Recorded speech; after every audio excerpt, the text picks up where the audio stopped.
Hello everyone, welcome back to my channel, Bow and Arrow Tarot. Today we are going to get right into the weekly reading for the sign of Gemini. Alright Gemini, you're up next. And for my regulars, you of course know the drill. We're going to pull out your romance angel messages right away. And then get into your animal spirits and your actual forecast with the traditional deck. Now, these are general readings. Ooh, cards are sticky. These are general readings. And of course, just take what applies to you and enjoy disregarding the rest. All right, guys? Now, of course, your December reading for love is already up, Gemini, and that will be linked in the description. And for those of you who do enjoy my readings and you'd like to show your appreciation with donations, that of course is appreciated by me, and I'd like to thank all of you who have done so already, and all of the information for that is in the description also. So Gemini, let's get right into it. Pull out your romance messages for this week and see what it holds for you. Make the effort. All right. Beautiful. We have heart-to-heart conversations. And we have wedding. All right, so, excuse me. Wedding just came out also for Aries. So some of you may indeed be attending a wedding, or you may be planning a wedding, working towards one this holiday season. But we won't know more about these energies until we pull out your animal spirits in the forecast. So let's go ahead and do that now, Gemini. Now, animal spirits can come in the form of stages or paths that you're about to enter into. They can also be indicative of personality traits of people you may be dealing with. And they can also be indicative of energies, right, that are becoming available to you, perhaps to help you through a particular situation, or that you may just be resonating with this week. All right, Gemini. Now, of course, the owl already showed up once, and I'm just curious to see how often the owl will be showing up this week. We have the deer, just came out also. We have the bat, interesting. Earth and air, and we have the dolphin. Water energy, strong healing energy. All right, excuse me, the deer. Well, let's get right into it. The deer is the feminine aspect of earth. It's the highest animal spirit for that energy, and it indicates new motherhood. Right? Now, of course, this is not gender specific. These energies are available to all of us, but if anything, it indicates the ushering in of a new life, right? Or the birthing of something very special that requires that strong, gentle, tender care that a newborn would, all right? It's that feeling you have when you're a brand new parent, you know, this precious thing that you've brought into the world. And just the love and the fierce protection that you feel for something beautiful like a child, or perhaps the start of a very important project or objective in your life. Very, very strong. Some of you will indeed be having children come into your life, maybe the birth of a new child, right? Or even can indicate adoption sometimes also. But more than anything, this is really the birthing of something new, beautiful, a new beautiful creation in your life. Now the bat. The bat is air energy, and the bat is associated with the darkness before the dawn, letting go. In the dark, in the light of the full moon, the bat can see with its ears, right? It sees by echolocation, but it can see things that others cannot. And it's this letting go of the things that are left in the darker recesses of our mind, left over from perhaps past relationships or traumas, letting go of those things, understanding that it's time to let go in order to usher something new in. I have a lot of my watchers who will come to me and they are just simply desperate to hold on to a particular situation or particular connection because there is something in that connection that makes them feel good. But for the most part, it's a toxic connection. And still they are unwilling to let go to usher something in something new and better for them in. This is simply fear. This is the fear of the unknown. And with the bat brings with it the energy to be able to finally let go. Now, Dolphin, strong card for what? Healing, of course, right? Water energy, the Dolphin is the highest animal spirit in the deck for healing, potent energy. Why is the Dolphin synonymous with this? Because of its great sensitivity and empathy. The Dolphin can feel exactly what is needed in a particular situation to heal from a particular event or trauma. And so this could be energy that's coming in to help you heal. Certainly, Bat and Dolphin are very strong energies for letting go and moving forward in a positive way. And really, like I said, for healing more than anything. All right, guys, beautiful energy. Very, very nice indeed. And I am excited, Gemini, for some of you who are definitely about to become parents. I am a parent. I have a daughter. And I can tell you honestly that you will never be the same person again when you have a child. It's just that simple, right? So, and again, children are a blessing. And always children are a blessing. The birth of any life is a blessing. And so, of course, this just indicates a sign of the blessings to come this December period and certainly over this next week. Now, let's get right into your spreads. We're going to pull out anywhere from 4 to 8 3-card forecasts for you to see what you may or may not be going through this week, Gemini. And again, your other readings are all linked in the description, so go ahead and check those out. There's the mid-November love reading and the December love reading are already up. The full moon reading for November is up, and this week I will be working on the new moon readings. We do have November 26th. We have a new moon in Sagittarius, I believe, and so it's going to be quite interesting to see what that all entails. So let's get right into your forecast. Don't forget to subscribe and hit the bell so you can get notified of my videos. I do premiere them all so that we can chat and discuss the reading. And so I'd love to see you all there. Hanged Man energy, woo, straight out. And the High Priestess. Wow, okay, and Judgment. 3 major arcana, heavy week, strong week. All right, some of you are coming into this week waking up. The Hanged Man comes in when we wake up. Oftentimes this card is misinterpreted as being stuck. First of all, the Hanged Man is never stuck, right? This is the 12. The first 2 is the High Priestess in the major arcana. We're going to get to that. But the Hanged Man, just like the High Priestess, is he doesn't want to move. He doesn't move. He doesn't get out of his situation because nothing has inspired him to get out of it. More than anything, he chooses to be in this position and not to really make much of an effort because he just doesn't see the point.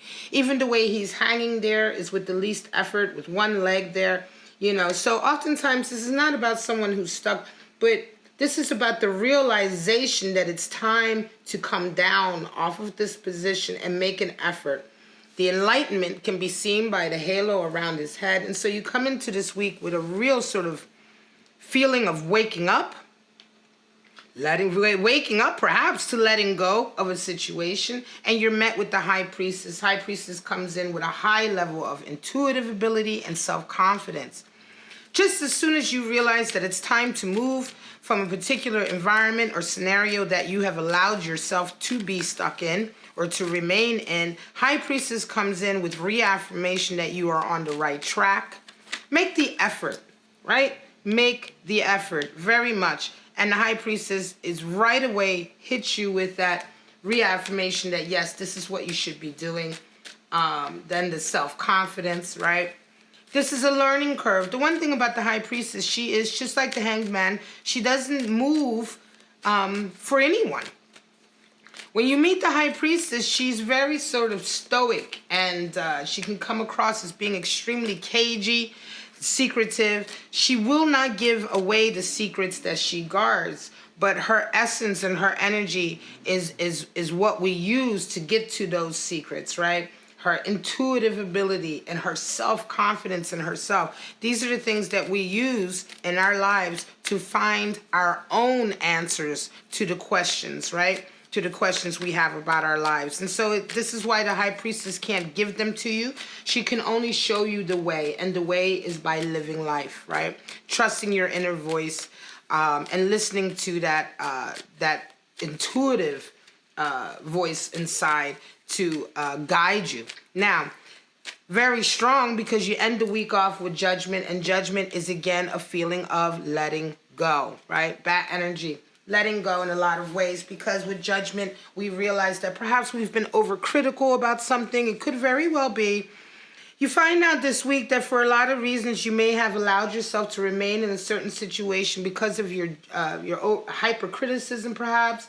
Maybe even a little bit of guilt that you've adopted. Judgment talks about guilt that we adopt also in ourselves that may be misplaced. Guilt for things that really we don't have any reason to feel guilty over. And oftentimes when we are hypercritical of others, that's just a sign that we are also very critical of ourselves. And so when we begin to see situations, when life begins to show us that everything isn't black and white, that there are shades of gray, we begin to have more empathy for others, and we begin to also forgive ourselves, right? We begin to let go of any guilt or misplaced judgment we've put on ourselves when we've been too hard on ourselves. This is a letting go. This is an understanding, because life has shown you that we don't always have all of the answers. Not everything is the way you think it's going to be, simply because you want it to be that way. Judgment reminds me of when you're a teenager and you're very politically charged, perhaps, or you've got these really definite ideas about the way things should be when you're a young person. And as you get older, you have experiences in life that shows you that life is not like that, and that trying to have this unrealistic ideal that you hold yourself and others to can really be a hamper to achieving great things, right? All of this is a huge awakening that you're having this week. And more than anything, I'm going to say this is definitely some of you who are finally ready to let go, finally ready to heal some of the the trauma that you've been holding on to for yourself as well. And getting ready to move forward, Gemini. We have Ace of Pentacles, Four of Pentacles, and Nine of Swords. Some of you are coming into this week with a huge sort of new idea in finance or in your career. You have this new idea or this new project that you're starting. It really has the potential for being a great source of abundance, right? An accomplishment.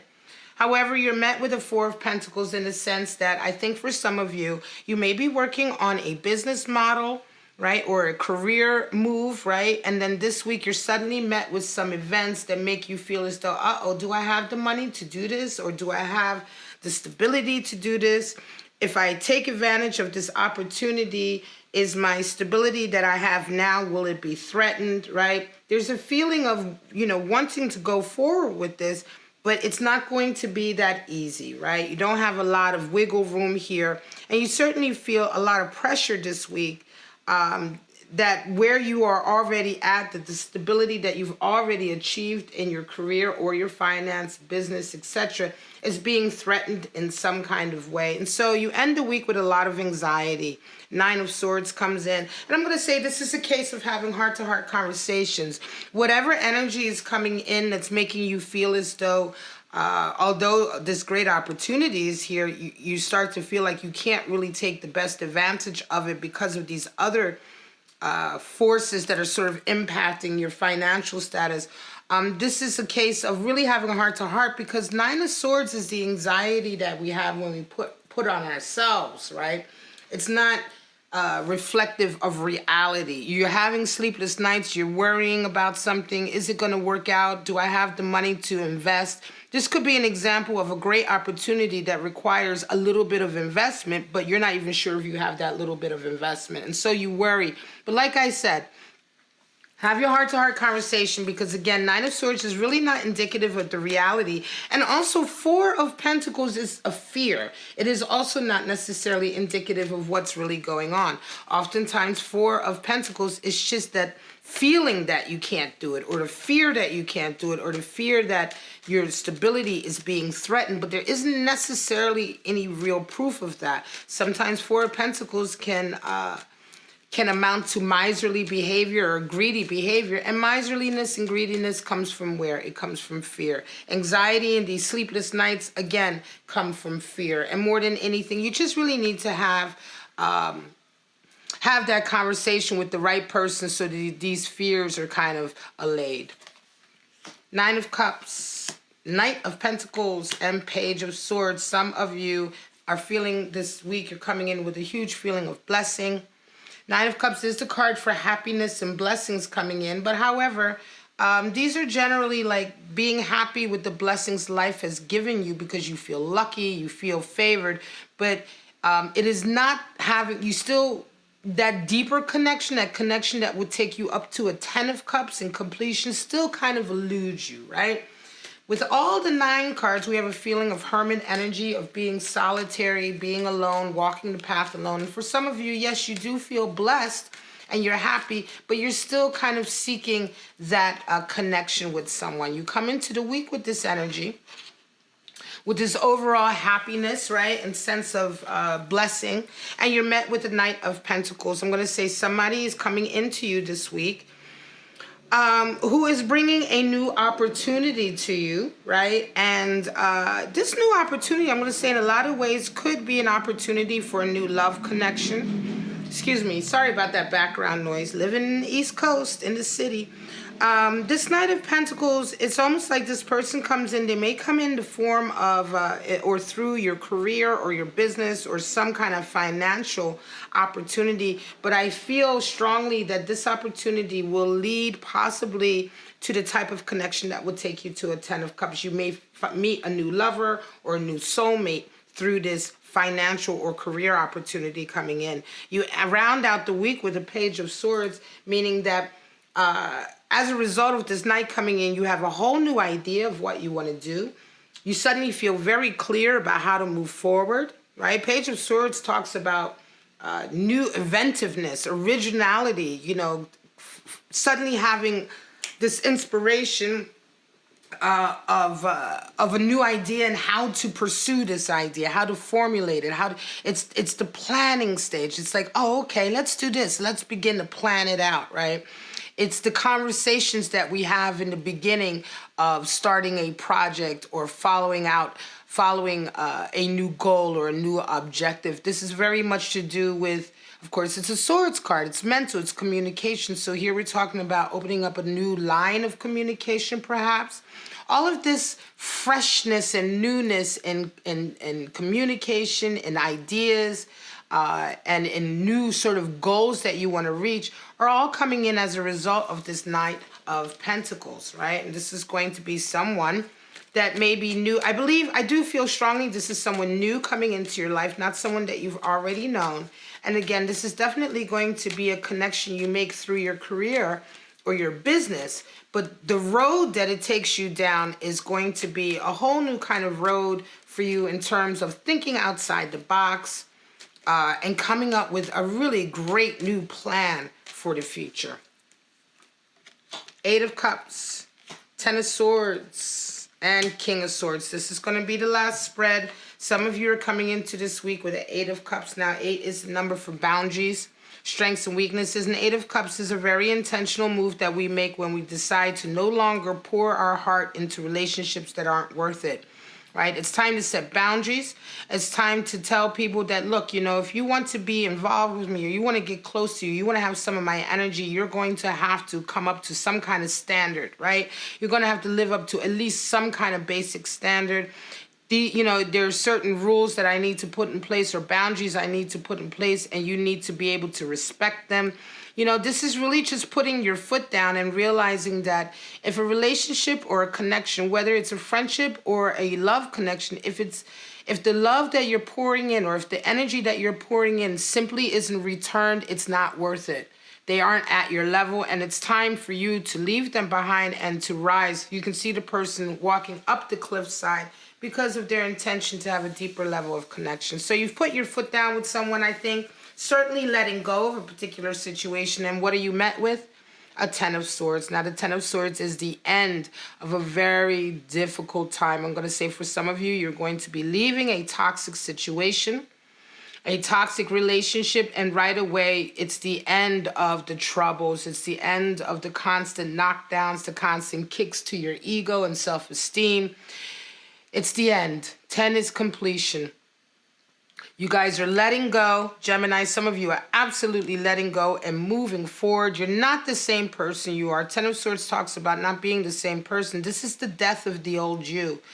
You've gone through something for so long that that person that went through that you, Gemini, that went through that is dead. There's a new you that is rising up, a new ego of yourself. And this new person is not going to be harmed by the same swords that harmed you before, because you've resonated higher, you've evolved yourself. Your ego, your next ego, hopefully will be smaller and your spirit will be bigger. And that's the essence of Ten of Swords. This is a huge change for some of you. And what do you get coming at the end of the week? King of Swords. And King of Swords is very much this attitude of taking no prisoners. I think for a lot of you, making this decision and then right away coming out of this very difficult period, stronger, better, resonating higher, just take care that you don't swing too far to the other side and become too rigid now, which the King of Swords can be. But more than anything, King of Swords is very much like you. That's it. You know, now you've adopted certain new rules for your life, and that's it. You're implementing them, right? Because the King of Swords is the great rule maker and the great disciplinarian. And so this whole kind of great shift that you've had of healing and of letting go is putting you in a perfect position to really be in control of your life. And also, I think you come out of this with bigger demands. You demand complete honesty now. There's certain things that you now demand. Open communication, complete and utter honesty. You hold people accountable for their actions. All of these things are values or behaviors, new behaviors that you are adopting as a result of this huge change that you're going through. I'm going to say for some of you, Gemini, this is a real resonating higher and a spiritual maturity that's coming in for you this week in November. All right, Gemini, I'm going to call it. This is your weekly for November 24th to the 30th. I hope you enjoyed it. I hope you got something out of it. And if you did, please like, subscribe, and share. Don't forget to hit the bell so you can be notified when I upload my videos. Those of you who'd like to make a donation or book a private reading, all of that information is in the description. And if you'd like to check out your monthly readings, go ahead. Those readings are longer and they have a completely different format. I do a Celtic cross spread in those readings, and we get right deep into your love scenario, okay, and everything that may be impacting that. But for right now, Gemini, have a wonderful week, and I shall see you next week. Bye-bye.